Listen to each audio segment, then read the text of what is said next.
All right. Yesterday, voters in Virginia delivered a shocking blow to Democrats and Joe Biden as Republican Glenn Youngkin won the race for governor. Yup, here to discuss this and so much more, what it means for the party. And is this indeed a red wave? Is GOP governor who won by 1 point, but now he's running for re-election again, Ron DeSantis. Governor, welcome back. What is your takeaway from what might be happening in New Jersey with a victory and what did happen in Virginia?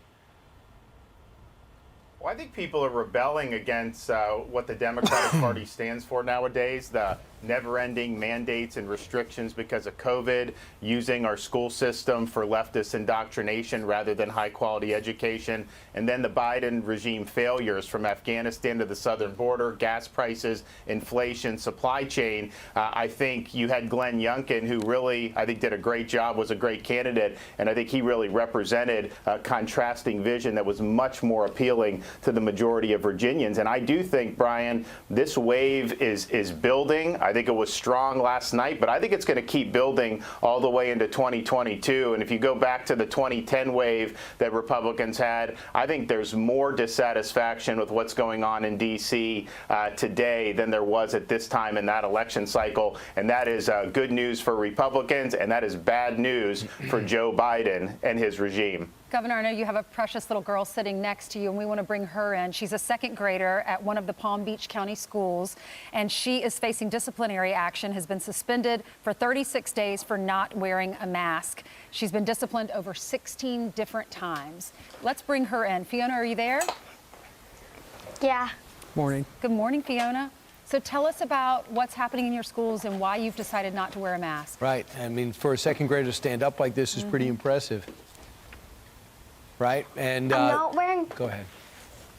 Go ahead. I'm not wearing a mask because you touch it and you have germs on your hand, and then you put it on your face and breathe in all the germs. That's right. So Governor, I remember in the summer you signed an executive order that mask wearing was optional in the public schools, but then the Palm Beach County schools said, you know what, you got to wear a mask. So, you know, kids like Fiona are caught in the middle.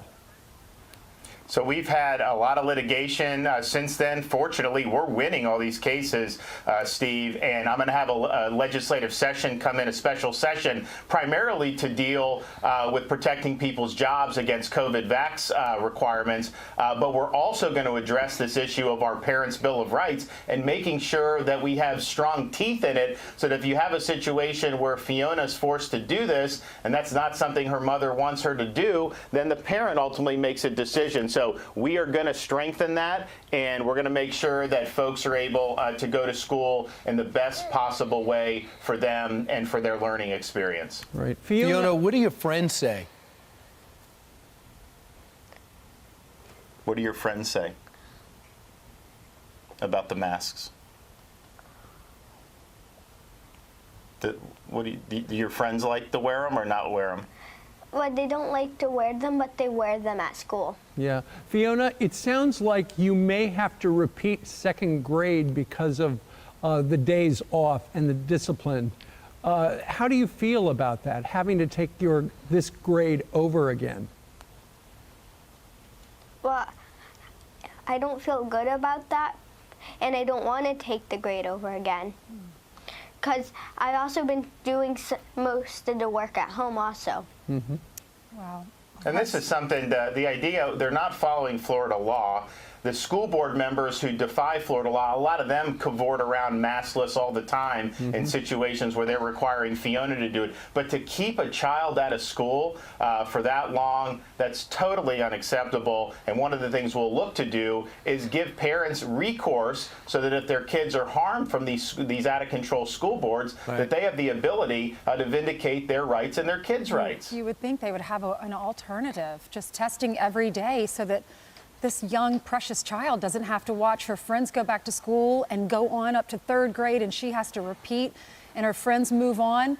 Just, it's heartbreaking. Let me read the statement from the Palm Beach County School District. They said, shortly after the current school year began, the Palm Beach County School District adopted a facial covering mandate to address the rapid rise in cases and to offset the imminent threat to the community and our ability to keep schools open. Students, except those who are medically eligible to opt out, must wear facial coverings while indoors. Governor, we'll give you the last word. So all 67 counties, Ainsley, have had huge declines in COVID cases among school-age kids. Most of them did not have forced masking. So this is not something that's been proven to be effective. And obviously, as we see with Fiona, it has caused some of our students harm. All right, Governor, thank you very much. And Fiona, good luck. Thank you. And thanks for telling your story. Hi, everyone. I'm Brian Kilmeade. I want you to do me a favor. I want you to click to subscribe to the Fox News YouTube page. This is the only way that I know for sure that you're not going to miss any great commentary, any great news bites, any great interviews coming your way on Fox. You can get it all here on YouTube. So subscribe right now.